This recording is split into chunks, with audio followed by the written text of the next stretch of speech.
On a certain spring day, in a remote corner of the world, a handful of men, like strange voyagers from another planet, set foot to a small Pacific island.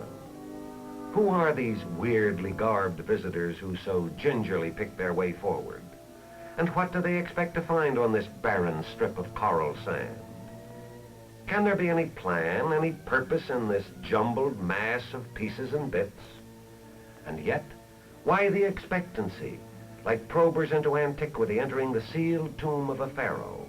Why the diligent, absorbing searching into ruins? Or are these ruins? A scant 2 months before, these men arrived from the United States. Then they were even as you and I. And only 3 months before that, this island was just a spot on a map, known only to the captains of battered tramp steamers. But this island, a part of an atoll known in the Micronesian tongue as Enewetak, had a date with destiny. 7,500 miles away, the planners met and began to mesh the gears which are to change the face of the island. And so it is that tropical Enewetak comes to know the mechanical prowess of men who have changed many a similar island during the late Pacific War. For this was virgin land, and as always, since man first entered a wilderness, tangled and matted vegetation must be removed for working space, for elbow room. The surface is then rearranged into new patterns as machines first dig up, then level the coral soil. But simple flattening alone is not enough. Cement and tar are added to form a hard, level surface. Islands of our atoll now begin to assume the character of gigantic tabletops, bowing to the engineer's exacting transit. But there is more to come. Underwater obstacles are blasted. A causeway is built to link two islands. And mushrooming across the face of the atoll, a tent city for living quarters, Quonset huts for supplies. So the islands take the shape, the form of their planners. A native of this sun-baked area of the world would be amazed and bewildered at these strange doings. To an American, most of these things would seem routine, but there are some things not even he could explain. For what purpose these low cubes constructed of reinforced concrete oddly mixed with nuts and bolts? Why this tower in the middle of the lagoon? For what reason this underground cable? But most of all, why this steel giant dominant on the landscape? It is clear that this is not an ordinary island. This is not just another supply base, not just another landing strip. This tower rising in the sky, to be the holder of fissionable material, this zero tower, gives us the essential clue. This is an atomic island, a test island, a gigantic laboratory island. This then is the reason for the hard-packed sand, ready for test instruments, free of dust, clear of obstacles, like a porcelain tabletop in a physics laboratory. In a way, it seems strange indeed that a controlled scientific experiment should take place in a remote corner of the world. Why not the laboratories of the Atomic Energy Commission, or the laboratories of our colleges and universities, or even the New Mexico desert? Furthermore, why can't we cut down the amount of fissionable material and have a small atomic explosion? The scientific answer is simple. There is no such thing as a small atomic explosion. A definite known quantity, a specific critical mass is essential before a chain reaction will occur. All the laboratories and production plants of the Atomic Energy Commission contribute to the development of atomic energy and the manufacture of fissionable materials. The Los Alamos Scientific Laboratory develops the methods of using such materials in weapons. These must be proof-tested. One point is positive. An adequate laboratory, a laboratory with space, is essential for our continued progress in peacetime as well as military applications of atomic energy. Thus it was decided. At last the way was open. Hurriedly but carefully, the scientific investigators, the technicians, gather together their instruments, their gauges, their meters, their recorders, and send them to the docks, to the ships. Only one step in the tremendous, time-consuming job of planning and preparation. All this, you ask? All this so a handful of weirdly garbed men can search in the rubble of a small Pacific isle? All this just for a test, an experiment, for unraveling one more mystery of the complex atom? Yes, all of this and more. All of this to satisfy the incredible intricacy of nuclear science, a science which demands everything, from an electronic telemetering gauge to an empty beer can. A science which also demands the highest caliber scientist and technician. So these men with their imaginative equipment moved to Enewetak, lock, stock, and barrel, some by ship, others by aircraft. But whether by sea or by air, they move into full partnership with the military establishment. Operation Sandstone from first to last is a joint effort, a meeting, a blending of the total energies of the United States. The difficult problems involved in carrying out a delicate, controlled experiment in an isolated, primitive area calls for united effort, for a strong scientific team supported by all branches of the military establishment. And since this test is outside the continental limits of the United States, exceptionally strict security measures are in order. Security is a major part of test operations and is a necessary part of most atomic energy development. And yet, despite security limitations, the peacetime applications of agriculture and medicine are open to the world. Scientific knowledge in itself is not a bad thing. It is tragic that in the case of atomic power, destruction goes hand in hand with construction. The age-old story of good and evil, keeping step with man in his fight for a better life. No, the answer to man's greatest problem is not in atomic energy in itself. The answer lies in the hearts and minds of men. The minds of men are creating this laboratory in the middle of an ocean, this tabletop barely 10 feet above the level of the sea. And on this, a machined spit of sand, the test instruments are installed, all facing the zero towers.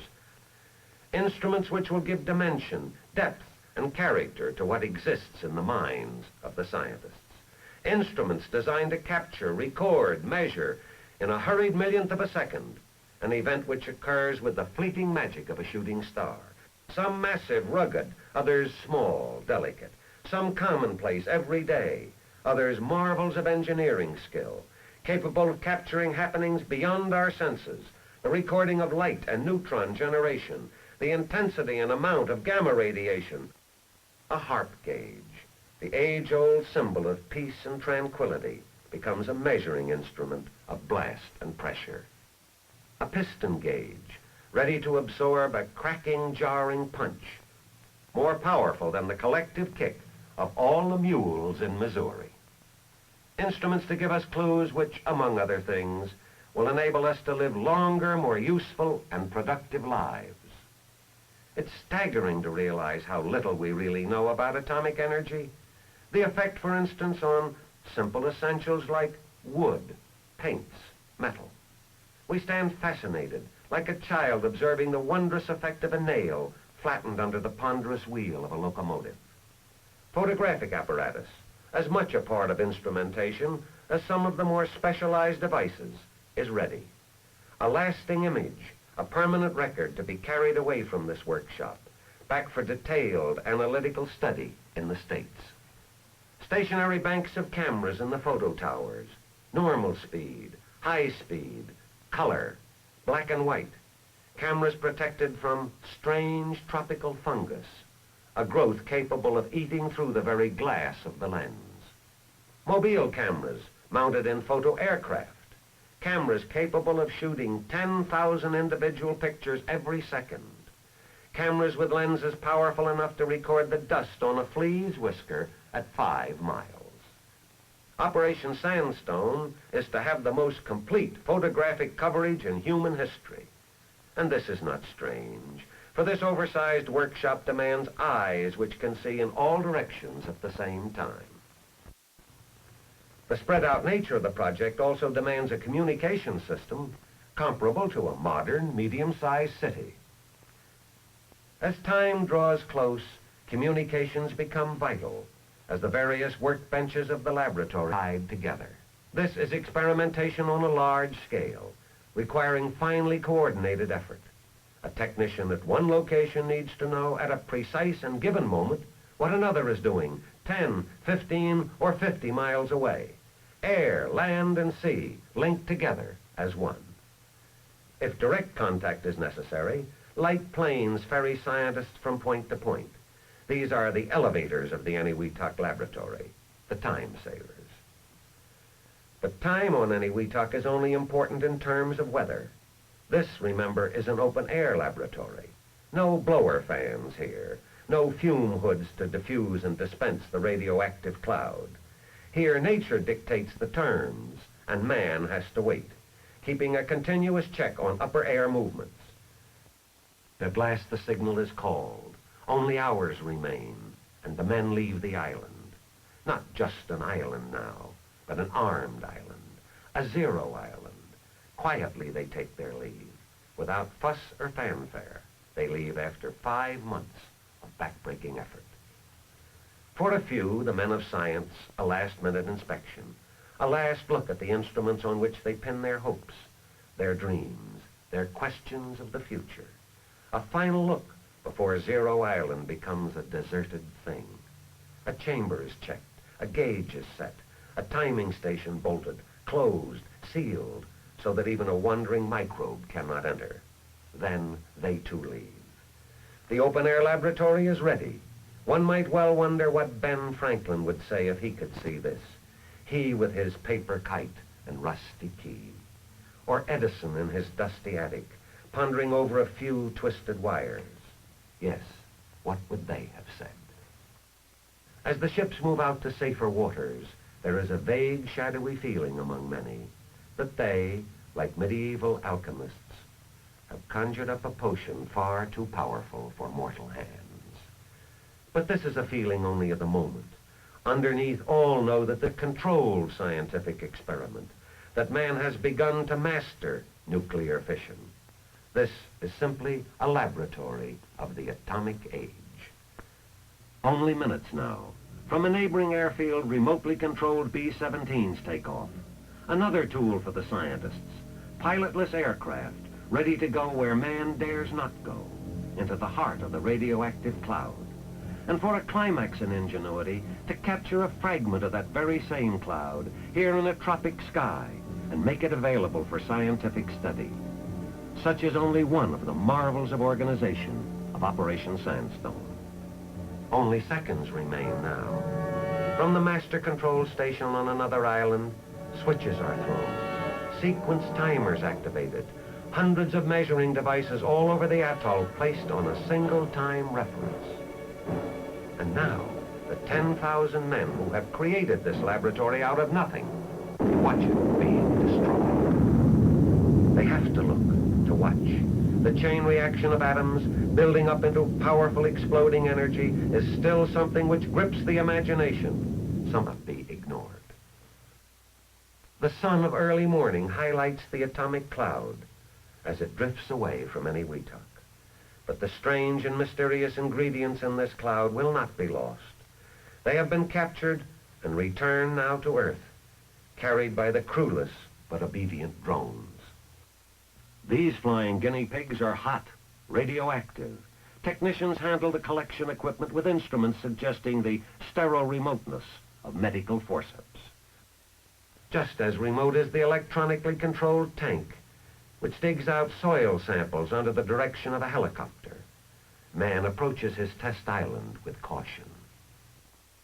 So this is how it came to be that on a certain spring morning in 1948, a handful of men dressed in impregnable clothing carefully poked through the rubble of an atom-blasted island.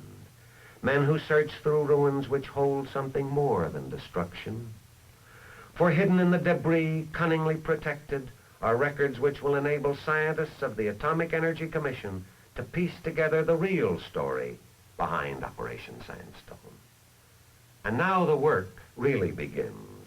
The long, laborious task of assembling data, of making sure every scrap and tatter of evidence is sent to the laboratory ships or ferried back to the States. Some of the data collected will require months and perhaps years of study, of detailed analytical probing with slide rules, calculating machines, microscopes. But other analysis must be done here and now on the spot.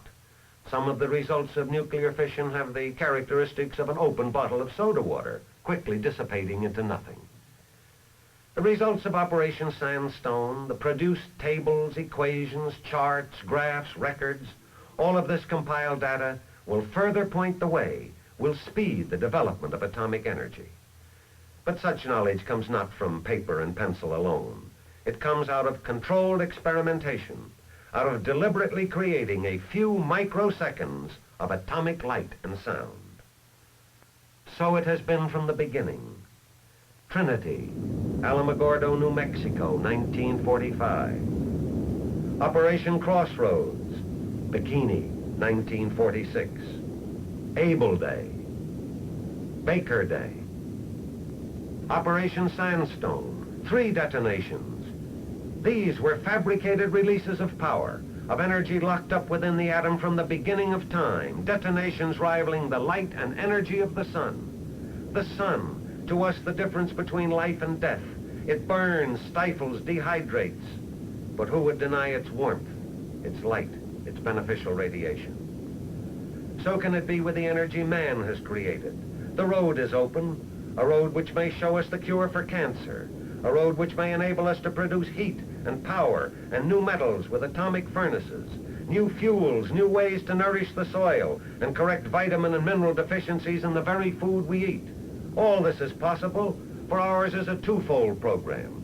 In the words of the President of the United States, I believe that our national policy for the vigorous development is sound. It is a balanced policy which makes us stronger from a military standpoint while at the same time promotes our peacetime goals. Yes, a balanced effort that will continue on and on until man, delving now into a basic secret of the universe, learns to control atomic energy for his own welfare, his own good. This can be our gift to generations yet unborn. In the long perspective of human history, Operation Sandstone may well have been Operation Milestone.